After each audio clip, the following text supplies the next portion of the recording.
In February 2010, a tragic story unfolded in a medium security prison in Columbus, Ohio.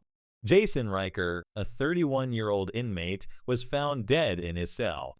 At first, it seemed like a routine investigation into prison violence. But this case was anything but ordinary. It revealed a shocking secret, a hidden relationship between Jason and Sarah Holloway, a 38-year-old prison guard. Sarah wasn't just a guard doing her job.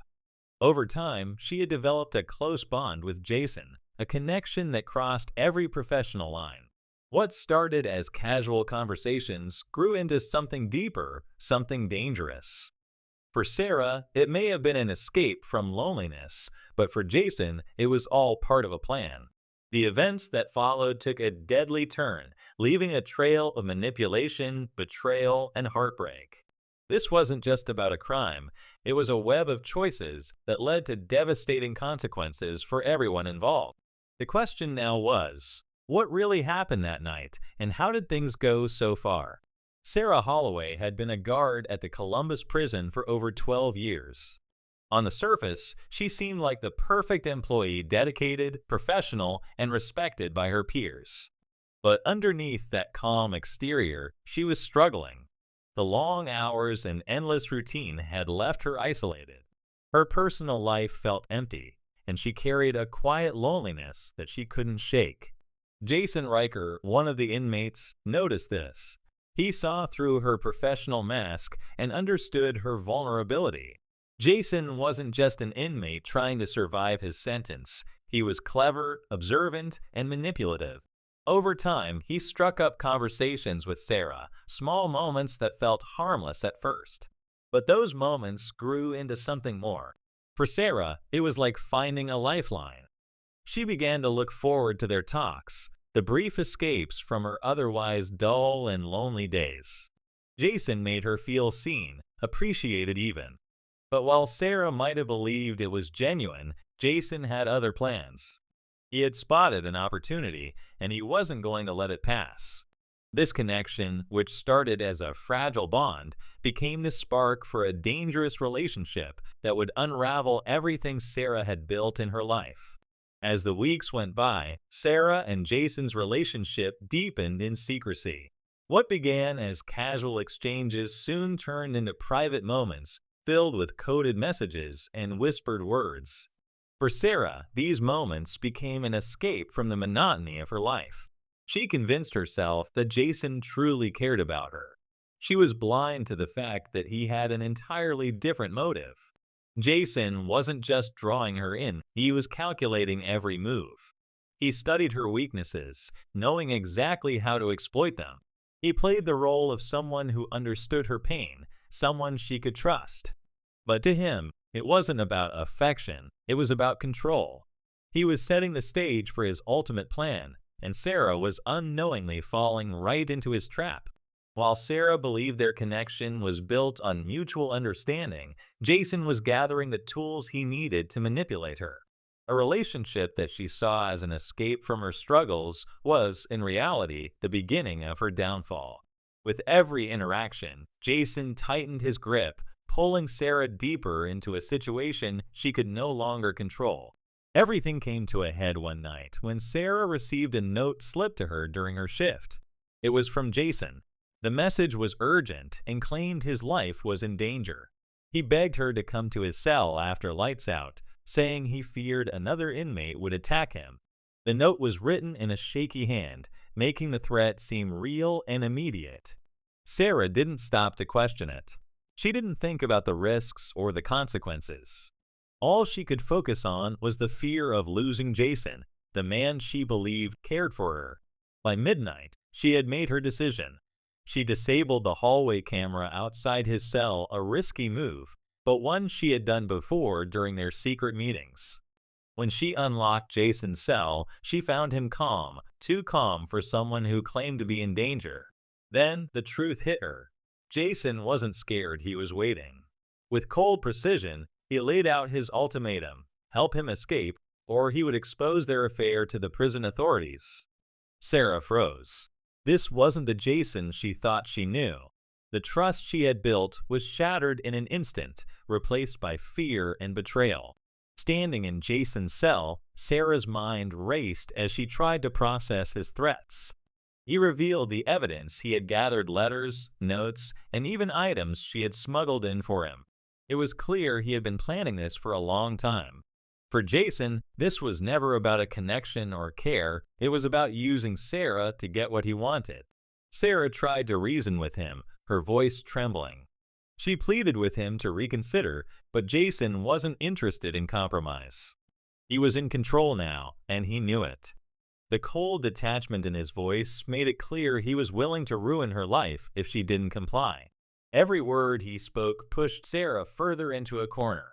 Then Jason reached under his mattress and pulled out a makeshift shiv. He wasn't aiming to hurt her, it was a scare tactic. But to Sarah, it was the final blow. The fear, anger, and betrayal she had suppressed for months exploded all at once.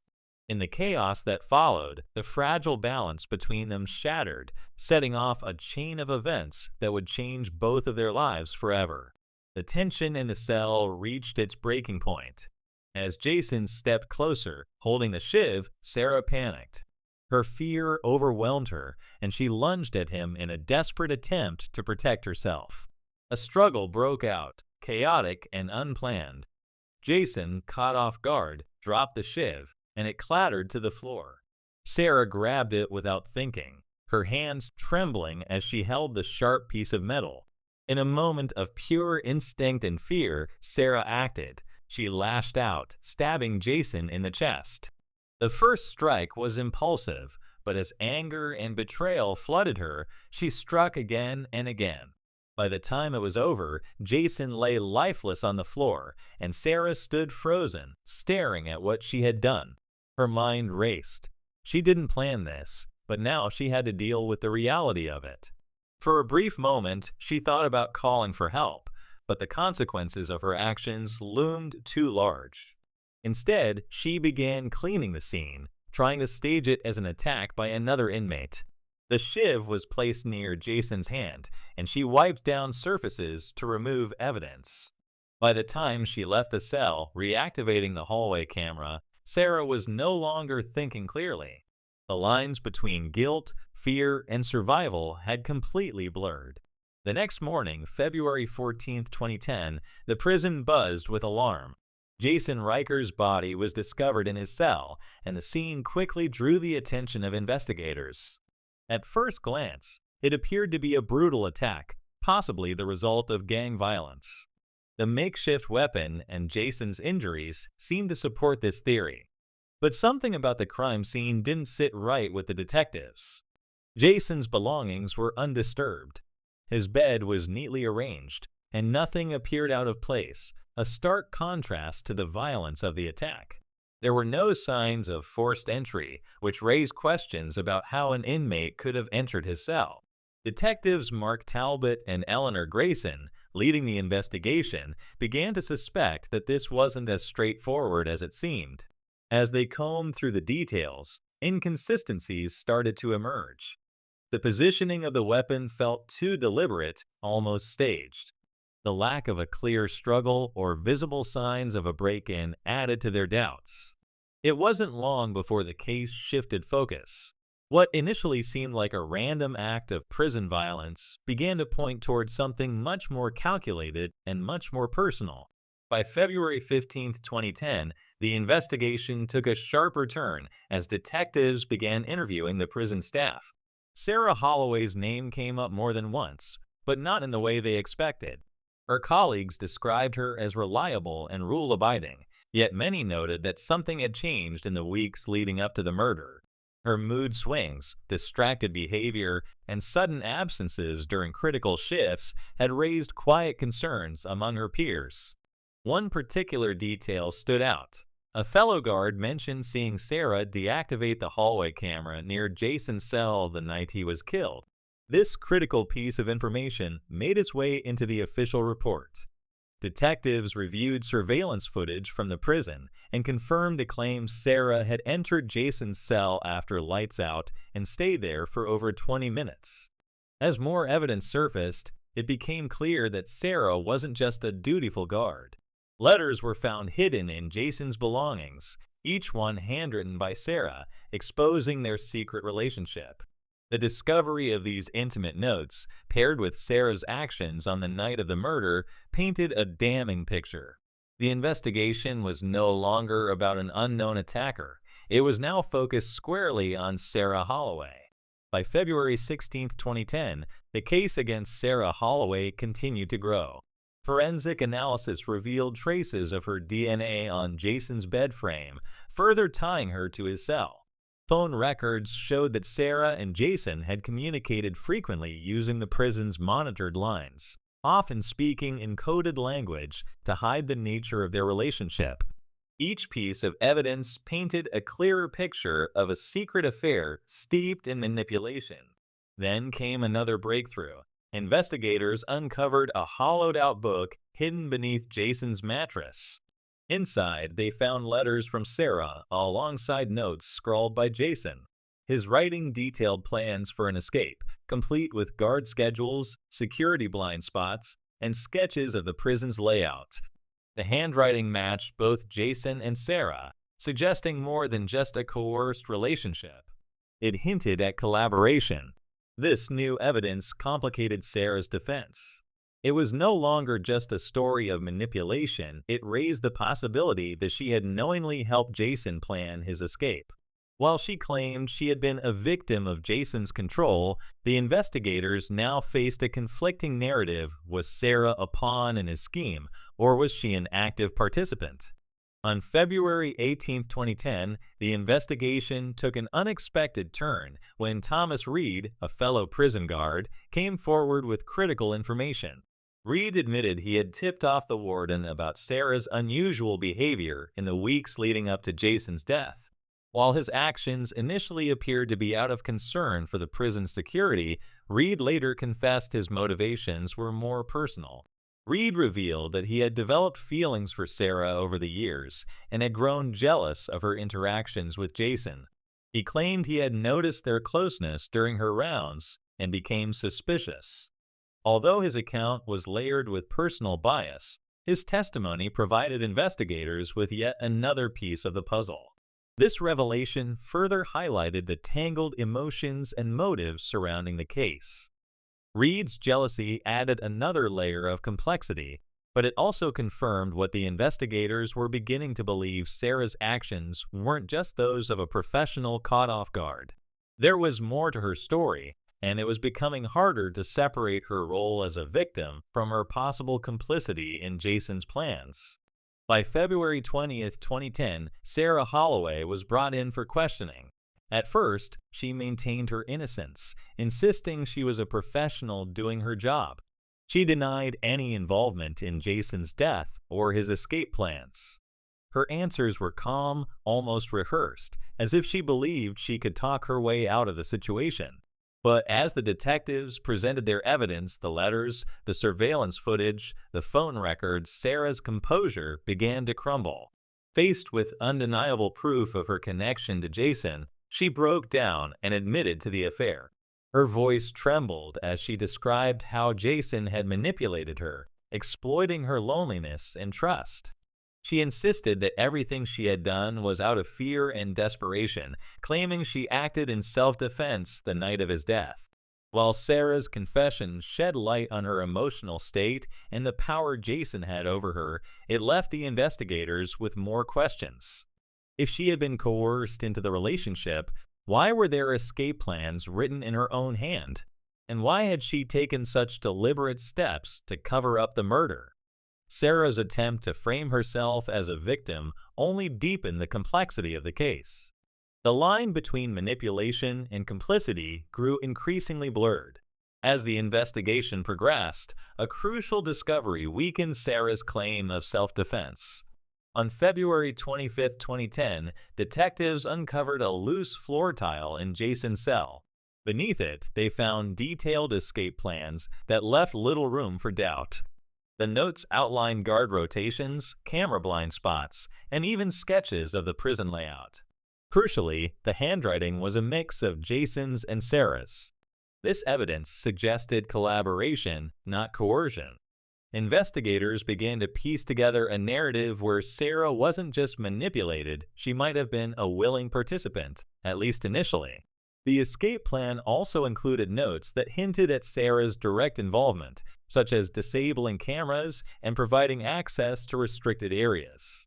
The discovery cast a shadow over Sarah's earlier confession. While she painted herself as a victim pushed to her breaking point, the escape plans told a different story. The prosecution now had evidence that suggested she had played a larger role in Jason's schemes than she was willing to admit. It was becoming clear that Sarah's relationship with Jason wasn't just dangerous. It was part of a plan that spiraled out of control. As the case against Sarah grew stronger, another twist emerged. Inmates who had interacted with Jason came forward with chilling accounts of his behavior. They described him as calculating and manipulative, someone who thrived on exploiting others' weaknesses. Several prisoners recalled hearing Jason brag about his ability to control Sarah, calling her a means to an end. One inmate recounted overhearing Jason boast about how easy it was to win Sarah over, describing it as a game he had perfected during his time in prison. These testimonies painted a stark picture of Jason's true character, a man who used charm and deception to get what he wanted. For the prosecution, it was a crucial piece of the puzzle, solidifying Jason's role as the mastermind behind the entire ordeal. But these revelations didn't absolve Sarah of responsibility. If anything, they deepened the complexity of her actions. The question now wasn't just whether she had been manipulated, but whether she had knowingly let herself be drawn into Jason's plans. The more the investigators uncovered, the harder it became to separate her choices from his influence. By the time Sarah's trial began in October 2010, the case had become a media sensation. Headlines painted Sarah as everything from a desperate victim to a cold-blooded accomplice. The courtroom was packed with reporters, spectators, and curious onlookers eager to hear the story unfold. For Sarah, every moment of the trial felt like a public dissection of her life. The prosecution focused on the evidence, the escape plans, the surveillance footage, and the letters. They argued that Sarah wasn't just manipulated, she actively participated in Jason's schemes. They claimed the murder wasn't an act of self-defense, but a calculated move to silence Jason before he could expose their affair. The portrayal of Sarah as a guard who abused her power struck a chord with the jury. Meanwhile, the defense worked to present Sarah as a vulnerable woman trapped in an abusive dynamic. They emphasized the psychological toll of Jason's manipulation, bringing in a forensic psychologist to testify about the power imbalance between inmates and guards.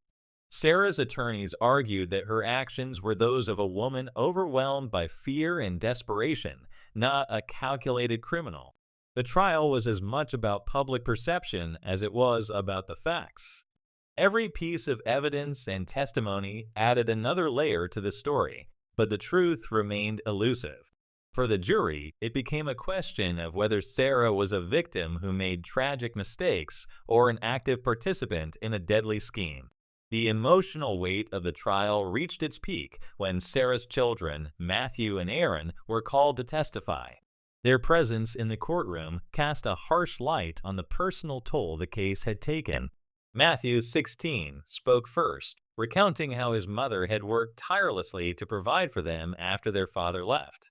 His voice cracked as he described the sacrifices she made, painting a picture of a woman who had always put her family first. Aaron, just 14, struggled to articulate his feelings. He admitted he didn't fully understand what had happened, but spoke about how much he missed his mother. His words were simple yet powerful, highlighting the impact her absence had on their lives.